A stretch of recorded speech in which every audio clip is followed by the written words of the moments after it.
सरकारी कर्मचारी महंगा भत्ता को नहीं आसिला बड़ अपडेट। जानुआरी रे 60% को बढ़िब महंगा भत्ता। सरकार खूब शीघ्र करिबे बड़ घोषणा। तेबे कौन रही संपूर्ण अपडेट टी आसंतु जानिबा।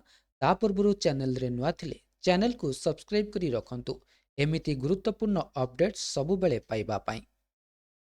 केंद्रीय कर्मचारी एवं पेंशनभोगी गुरुत्वपूर्ण खुशी खबर। वर्धित मुद्रास्फीति मध्य आश्वस्तिर खबर होउछि जे जनवरी 2026 रु महंगा भत्ता एवं महंगा रिलीफ रे 2% वृद्धि प्राय निश्चित होइछि। जदि आपण जने सरकारी कर्मचारी तेबे आपणक दरमारे खूब शीघ्र एक गुरुत्वपूर्ण वृद्धि देखा जाई पारे। वर्तमान कर्मचारी माने 58% महंगा भत्ता पाती, जहा नूतन वृद्धि पर 60% रे पहुंची पारे। मनी कंट्रोल रे प्रकाशित एक रिपोर्ट अनुଯାयी यह वृद्धि अनुमान उपरे नुहे बरं श्रम ब्यूरोर दृढ़ सरकारी तथ्य उपर आधारित।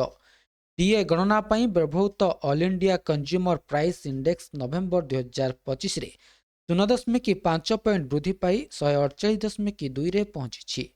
सप्तम वेतन कमिशन नियम अनुଯାयी डीए निर्णय करने समय पूर्व 12 मासर हाराहारी को विचार को निया जाइथाए। जुलाई रु नवेम्बर 2025 पर्यंत तथ्य उपरे नजर पकाइले एक स्थिर वृद्धि धारा देखा जाए। नवेम्बर तथ्य आधार रे गणना कले महंगा भत्ता 59.93% रे पहुंची थाए। यह स्पष्ट भाव में सूचाई थाए जे महंगा भत्ता 60% बहुत निकटतर एवं यहाकू फेरिबार कौनसी सुजोग नहीं।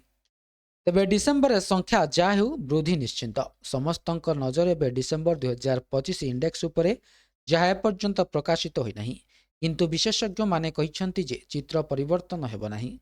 गणित सरल, जदि डिसेम्बर इंडेक्स स्थिर रहे तेबे हाराहारी डीए एपर्यंत 60.34% रहिबो। जदि इंडेक्स सामान्य ह्रास पाए तथापि यह 60% स्तर बजाय रखिबो। तेबे ई भत्ता केबे घोषणा करा जिवो? जदिओ ए वर्धित हार 1 जनवरी 2026 रु कार्यकारी हेबो, सरकारी प्रक्रिया जोगु सरकारी घोषणा एवं विज्ञप्ति साधारणतः मार्च किंबा एप्रिल रे आसी थाए। कर्मचारी मानकु जनवरी रु घोषणा पर्यंत बकेया दरमा प्रदान करा जिवो। एही वृद्धि गुरुत्वपूर्ण कारण अष्टम वेतन कमिशन नूतन चक्र 1 जनवरी 2026 रु आरंभ हेबो बोली विचार करा जे। जेतेबेले एक नूतन वेतन कमिशन कार्यकारी हुए सेतेबेले विद्यमान डीए मूल दरमारे जोड़ा जे एवं डीए गणना पुणी शून्य रु आरंभ हुए। तेणु यही 60% संख्या भविष्य में कर्मचारी मानक पई नूतन सालरी स्ट्रक्चर एवं फिटमेंट फैक्टर निर्णय करिबारे एक गुरुत्वपूर्ण भूमिका ग्रहण करिबो। एबे यह थिला संपूर्ण अपडेट।